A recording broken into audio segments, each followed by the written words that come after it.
Hello दोस्तों, आज मैं एक कंपनी के बारे में बात करने वाला हूँ जो कंपनी ने अपने इन्वेस्टर्स की वेल्थ को 7 गुना अप्रॉक्सीमेटली 7 गुना बढ़ाया। 700% के आसपास का एप्रिसिएशन दिखाया इस कंपनी ने पिछले 3 सालों में। एंड ये कंपनी एक हफ्ते पहले मिस्टर मार्केट की बहुत ज़्यादा फेवरेट कंपनी थी, पर रिसेंटली एक हफ्ते में कुछ ऐसे रूमर्स आप कह सकते हो या फिर कुछ ऐसे एलिगेशंस इस कंपनी के ऊपर लगाए गए हैं जो इस कंपनी के मैनेजमेंट के इंटीग्रिटी के ऊपर सवाल उठाते हैं, जिसकी वजह से पिछले कुछ दिनों में ये कंपनी का स्टॉक प्राइस अपने ऑल टाइम हाई से 40% डाउन है। एंड ये कंपनी बाय द वे जिस सेक्टर में काम करती है उसकी टॉप परफॉर्मर है, सबसे ज्यादा रफ्तार से ग्रो होने वाली कंपनी है ये company. And that is reason I thought that इस कंपनी के बारे में थोड़ी बात हमें करनी चाहिए। एंड इस कंपनी का नाम हो जाता है कल्याण ज्वेलर्स लिमिटेड। एंड अगर हम देखें 21 जन 2025 आज भी ये कंपनी का स्टॉक प्राइस अपने ऑल टाइम हाई से 7.26% डाउन है। एंड अगर हम देखें एक महीने में ये कंपनी का स्टॉक प्राइस अपने ऑल टाइम हाई से 37.76%, सो अप्रॉक्सीमेटली 40% के आसपास डाउन है। एंड ये जो पूरा फॉल है वो पिछले महीने में अराउंड 15 डेज में ही हमें देखने मिला है। So first let's discuss that क्या एलिगेशंस इस कंपनी के ऊपर लगाए गए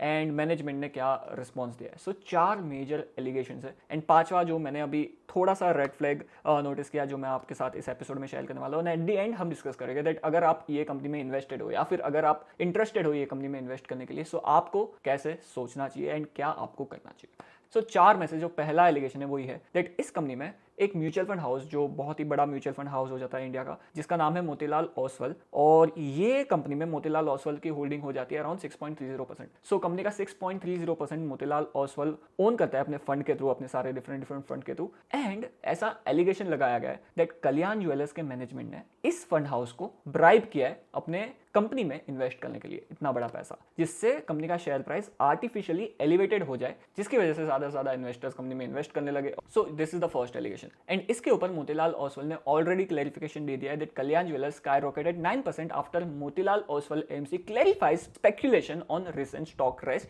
जहां पर वो कह रहे थे the fund house dismissed rumours suggesting that its money manager were bribed to invest in Kalyan jewellers. So Motilal Oswal ने अपने साइड से क्लैरिफिकेशन दे दिया है दैट ये जो एलिगेशन लगाया जा रहा है मोतीलाल ओसवाल के ऊपर भी एंड कल्याण ज्वेलर्स के ऊपर भी, ये गलत है, ये एक रूमर है। सच में क्या है हमें नहीं पता, ये तो सिर्फ कल्याण ज्वेलर्स को और मोतीलाल ओसवाल को पता होगा। सेकंड एलिगेशन ये है कंपनी के ऊपर कि कंपनी का मैनेजमेंट प्राइवेट जेट बाय कर रहा है। Now it's obviously a wrong thing that जो कंपनी के पैसों से अगर मैनेजमेंट अय्याशी कर रहा है तो अपने शौक पूरे कर रहा है तो ये कभी भी एक अच्छी चीज नहीं हो सकती। बेसिकली जो कंपनी के पास रिजर्व्स में पैसा पड़ा होता है गाइस, वो हमारा पैसा है गाइस। अगर हम देखें कल्याण ज्वेलर्स के रिजर्व्स में राइट नाउ 3,328 करोड़ पड़े हैं, और ये जो पैसा है रिजर्व्स का जो पैसा है वो हमारा पैसा होता है गाइस। सो इस पैसों को अच्छे से यूज करना, capital allocation is really very important thing when it comes to investing in the stock market. And जो मैनेजमेंट इस कैपिटल को अच्छे से अलोकेट करता है और इस कैपिटल के ऊपर एक अच्छा पैसा बनाता है, जिससे कंपनी का return on capital employed improve होता है। एंड जितना ज्यादा अच्छा रिटर्न ऑन कैपिटल एम्प्लॉयड, उतना ज्यादा हम एज एन इन्वेस्टर एक्सपेक्ट कर सकते हैं दैट हमारा इन्वेस्टमेंट अच्छे से ग्रो होगा उस कंपनी में, शेयर प्राइस एप्रिशिएट होगा उस कंपनी का। सो कंपनी के रिजर्व्स के पैसों को या फिर लोन से जो भी पैसा लिया है कंपनी ने, उन पैसों को अच्छे से अलोकेट करना जिसके ऊपर वो हायर रिटर्न जनरेट कर सके,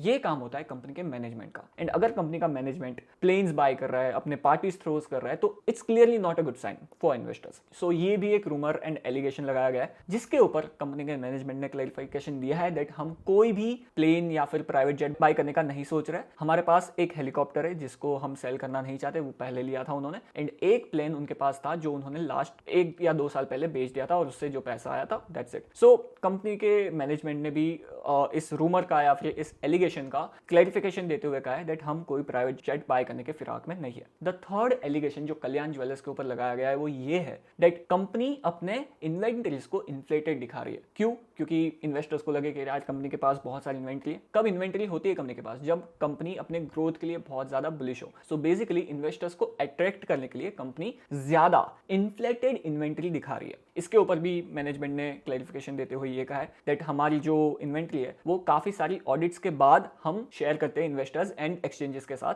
एंड ये भी एक गलत रूमर या फिर एलिगेशन है दैट ऐसा नहीं हो रहा है कंपनी के साथ। And also there are some issues going on with the franchisee of the Kalyan jewellers. So as we all know Kalyan Jewellers की ग्रोथ के पीछे का एक बहुत ही बड़ा रीजन है फ्रेंचाइजी मॉडल, जहां पर कंपनी बहुत सारे फ्रेंचाइजर्स को अपने बिजनेस में इंक्लूड करना चाहती है। जो स्टोर होता है वो ओन होता है फ्रेंचाइजी के द्वारा, फोको मॉडल कंपनी यूज करती है। सो फ्रेंचाइजी ओन्ड कंपनी ऑपरेटेड, जिसे हम शॉर्ट में फोको मॉडल कहते हैं। ये मॉडल, ये फ्रेंचाइजी मॉडल कल्याण ज्वेलर्स यूज करता है, जहां पर स्टोर ओन होता है फ्रेंचाइजी के द्वारा एंड जो ऑपरेशन होते हैं वो होता है कल्याण ज्वेलर्स के द्वारा। एंड यहाँ पर कंपनी के पास काफी सारे फ्रेंचाइजी फ्रेंचाइजीज हो गए, एंड इन फ्रेंचाइजी में से ऐसा हो भी सकता है कि एक या दो फ्रेंचाइजीज के साथ उनका कुछ ना कुछ प्रॉब्लम चल रहा हो. So it's I think normal thing, जब बहुत सारे लोग अगर बिजनेस में जुड़ते हैं तो ये होना ही है. So I think it's not a big red flag, but जो मेजर एलिगेशंस जो ये है दैट प्राइवेट जेट बाय कर रहा है कंपनी, एंड ऑल्सो जो इन्वेंट्री इन्फ्लेटेड है, एंड ऑल्सो ब्राइब कर रहा है कंपनी का मैनेजमेंट किसी फंड हाउस के मनी मैनेजर्स को कि हमारे कंपनी में इन्वेस्ट करो. These are the major allegations guys, there is no doubt about it. और इन सारे रीजंस की वजह से पिछले एक महीने में कंपनी का स्टॉक प्राइस ड्रास्टिकली गिरा है. 787 का इस कंपनी का हाई था, जिससे right now company around 493 rupees के आसपास ट्रेड कर रही है. As of now I am recording this video 21 Jan 2025 को. And the thing is that आज और एक वीडियो मेरा अपलोड होने वाला है जो आपको जरूर देखना चाहिए, जहां पर मैंने वैल्यूएशंस की बात की है, पी रेशियोज की बात की है, एंड अदर वैल्यूएशन मैट्रिक्स की बात की है, एंड कैसे एज एन इन्वेस्टर आप वैल्यूएशंस निकाल सकते हो इसके बारे में बात की है. एंड जिसमें मैंने कल्याण ज्वेलर्स के बारे में बात की है, बट वो वीडियो मैंने रिकॉर्ड किया था आई थिंक एक हफ्ते पहले. एंड तब कंपनी का जो पी रेशियो था, अभी right now current P company का चल रहा है 81 टाइम्स के आसपास, बट जब मैंने वो वीडियो रिकॉर्ड किया था जो आज इस वीडियो के बाद I will make sure that upload हो, अराउंड 110 के आसपास इस कंपनी का पी रेशियो चल रहा था. So the thing is that हमारे इन्वेस्टर्स के लिए P ratio is price to earning multiple, but market के लिए P ratio is perception to earning multiple. And पिछले एक हफ्ते में कल्याण ज्वेलर्स का परसेप्शन मार्केट के लिए चेंज हो गया. क्यों?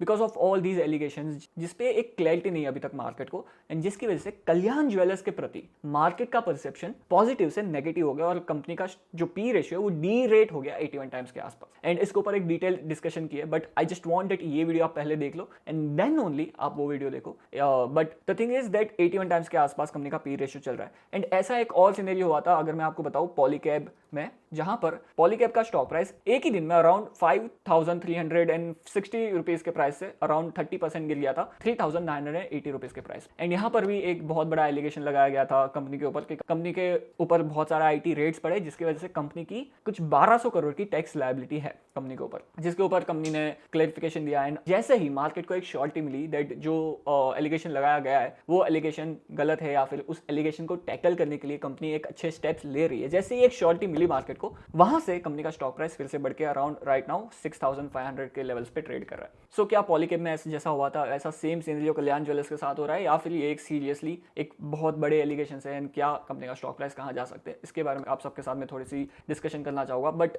Just know guys that this is not a buy and sell recommendation. I am not a certified financial adviser, and this is just my views which I am sharing with you guys. And उससे पहले I just want to let you know one more thing जो मुझे एक थोड़ी negative लग रही है, जहां पर कंपनी के प्रमोटर्स लाइक 19 आवर्स के पहले ही, अगर आप देखो 19 आवर्स के पहले एक्सचेंजेस के साथ ये कम्युनिकेशन हुआ है कल्याण ज्वेलर्स के द्वारा, जहां पर कंपनी के वन ऑफ द प्रमोटर ने अपने शेयर्स प्लेज किए कंपनी में. एंड राइट नाउ कंपनी का प्लेज बढ़ के हो गया है अराउंड 19.3% के आसपास. कंपनी के में प्रमोटर होल्डिंग हो जाती है 62.85%, जिसमें सबसे बड़े प्रमोटर हो जाते हैं कल्याण नारामन टीएस, एंड उन्होंने अपने शेयर्स को प्लेज किया है और ज्यादा, एंड कंपनी की प्लेजिंग बढ़ के हो गई है 19.3% के आसपास. So this is also one of the worrisome sign, जहां पर कंपनी के प्रमोटर्स अपने शेयर्स को प्लेज कर रहे हैं, which is not a good sign for investors and for the mister market. So ये भी एक रेड फ्लैग हो जाता है इस कंपनी के ऊपर. Now the thing is that we have to know as an investor that हम बाहर से देख रहे हैं इस सिचुएशन को. कल्याण ज्वेलर्स, मोतीलाल ओसवाल जो टैक्स डिपार्टमेंट है जिसने एलिगेशन लगाया दैट जो कंपनी की इन्वेंटरी वो इन्फ्लेटेड दिखा रही है company.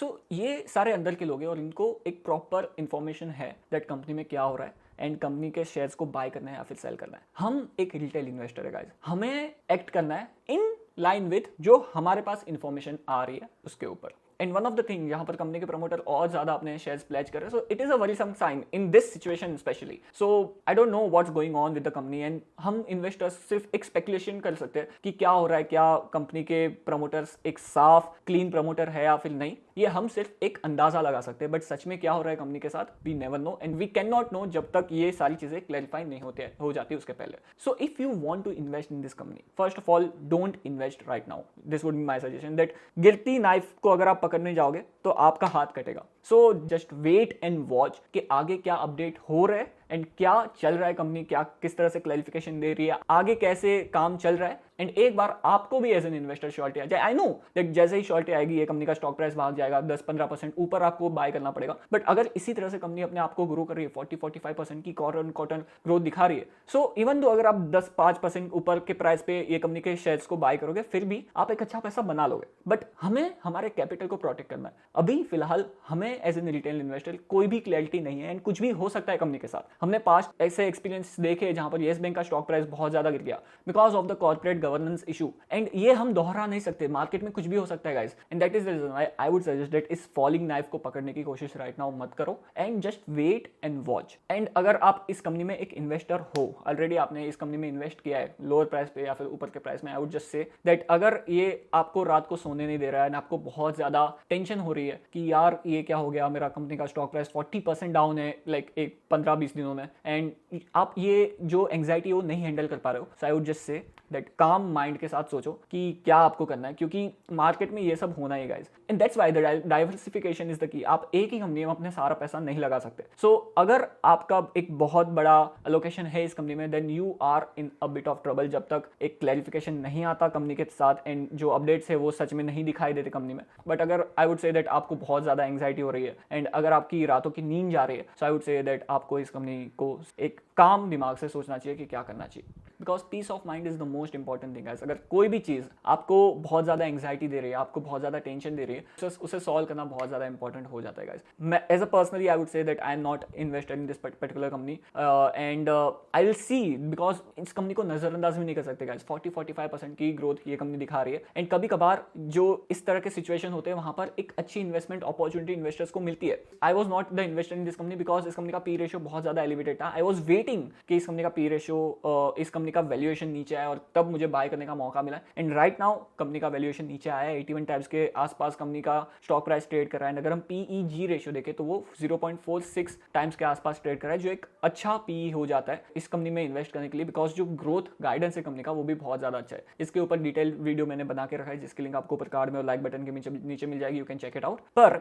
Right now as an investor I am not going to invest in this company. पहले मैं देखूंगा कि क्या अपडेट्स आ रहे हैं आगे कंपनी में एंड वो अपडेट्स इन्वेस्टर्स के फेवर में है या फिर नहीं, एंड क्या कंपनी का स्टॉक प्राइस स्टेबलाइज हो रहा है या नहीं उस अपडेट्स के बाद, and then only I'll take a calculated risk and I'll invest in this company, and if I invest in this company I'll update with this community as well, so make sure to subscribe. So this is the update on this situation, and as a conclusion I just want to say that as an investor you can't invest all of your money in one stock, क्योंकि ऐसे जो scenarios है वो पहले भी हुए थे, आगे भी होते रह गए, एंड हमें एज एन इन्वेस्टर नहीं पता लगेगा दैट कौन सी कंपनी में क्या चल रहा है, and that is the reason why diversification is the key. आप अपने सारे पैसे एक ही कंपनी में नहीं लगा सकते, क्योंकि अगर आप ऐसा करते हो एंड अगर ऐसे काइंड का सिचुएशन उस कंपनी के साथ हो जाता है तो आपकी रातों की नींद हराम हो सकती है। So please please please make sure that आपका पोर्टफोलियो अच्छे से डाइवर्सिफाइड हो, एंड इन सारी गलतियों से, इन सारे सिचुएशन से हमें एज एन रिटेल इन्वेस्टर सीखना चाहिए एंड आगे हमारे इन्वेस्टमेंट पैटर्न को इंप्रूव करते रहना चाहिए। और then guys, thank you for watching this episode. Subscribe to Prateek invest.